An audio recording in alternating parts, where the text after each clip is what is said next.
These two can cause trouble if they join Manchester United. Hand this gold to Ruben Amorim, and trust you me, Man United is unplayable. Guys, Lucas Paqueta and Elliot Anderson, let's talk about them because they have been linked with Man United. Who knows, maybe one of them or even both, because United, as always, we are linked with the best players in the world, and it's up to us to say yes or no. We are going for this. That's who we are.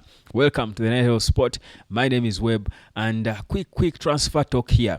Like, share, subscribe, and come and learn how to earn online, my people. Let's get it, guys. So, Lucas Paqueta scored a goal as West Ham were beating Newcastle by 3-1 today in the Premier League, and oh boy, what an entertaining footballer.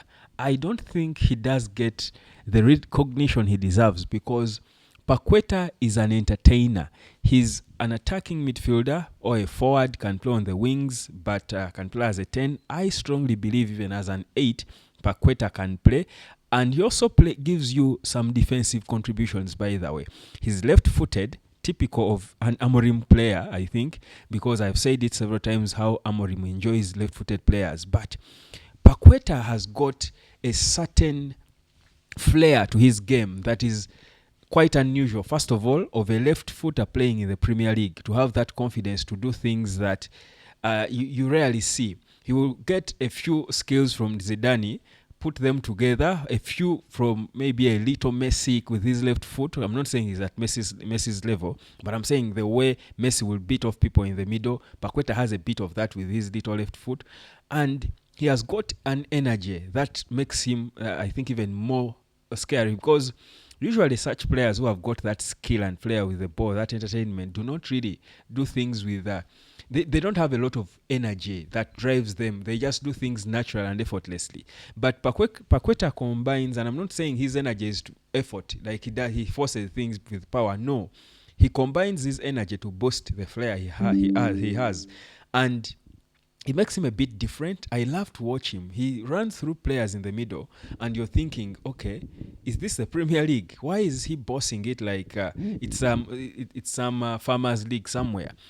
I think he has scored 3 goals so far in 9 games for West Ham. But I think this guy can give him the freedom. I think this is a player you have in your team. Give him to Amorim, and I think he's the player who will give the freedom to just do things everywhere. He just be all over the place and be a menace in the middle.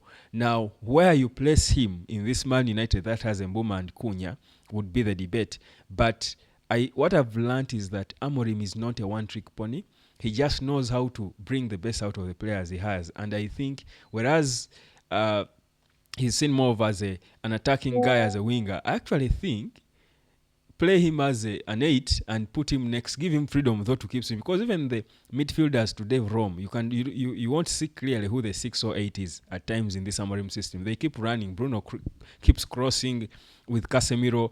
They keep going side and side. I think this guy can fit with a solid guy, another solid guy in the middle. And I was imagining if Man United, because remember, United is thinking of going for Premier League proven players first.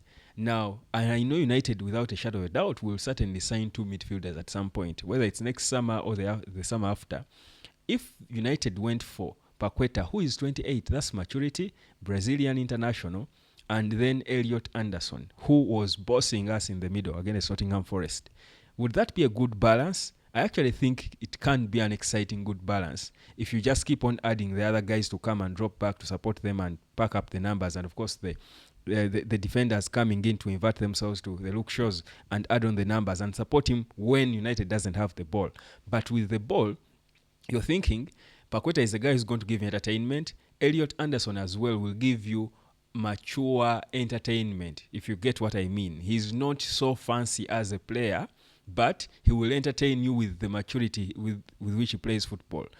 I looked at these two and I'm thinking, I'm dreaming now. Guys, I told you we've got options. There is Carlos Baleba, there is Adam Wharton. Now I'm looking at Paqueta and this guy and Elliot Anderson. Elliot Anderson was got for about £15 million by Nottingham, and right now it is said he could go for about even close to 100 million quid. He's an English guy. You know how they hike their players. Well, United, having signed the guys forward for all that money, they know if they're going to get the right midfield to match those two, replacing Bruno and Casemiro ultimately in the long term, they've got to come expensive. So I think anything 80, 75, 90 million, I think is money that Nottingham perhaps could take for Elliot Anderson, who is young, and then have a more mature guy, because they're also not going to wonder why I think Paqueta is also a different player to add because of his maturity. You're not going to just sign young players and think you're going to compete for titles in 2028, like it is said. So perhaps for his age, he brings a bit of maturity to support the middle, so that even when you move on from the two, Casemiro and Bruno, you're not lacking a lot in terms of experience, because this guy has been there for quite some time. So I actually think you need to look at him more. Paqueta can also give you options, because if he's not playing in the middle, you can invert him and rest Ahmad and play him as an inverted wing back on the right. Amorim coaches him to do defense, to contribute defensively. He can play where Mbumo plays, where Acuna plays. I feel like he's quite different. He's a complete versatile player, and this versatility can fit into the Amorim system, because whichever way you tweak it, he will still fit there. There will be a place for such an entertaining, creative guy. So, is there a guy United would really go for? I strongly think so, and I'm thinking in the next summer, and this is not a guy, if United is to go for Paqueta, it cannot be beyond next summer, because he's 28 now, probably he'll be about 29, almost 30. Yes, that maturity is needed, but also if you wait for him to turn 30, then again doesn't make sense. Then it becomes too old. But I think Paqueta is a player we can listen to when conversations arise about him and Man United. I mean, it's you want him there. I mean, in this day and age where Ineos are saying their plan is to not just win games of football, but also win by entertaining, you need players in each position who can deliver but still entertain. I think you never get a lot better than Lucas Paqueta, not in the Premier League, if the priority is finding those who have been proven there already. He's a Brazilian international since 2018, has played over almost 60 games for Brazil, and you've got, again, Brazilian flair already. You've got Acuna in there, a partner with whom you think they would work something magical.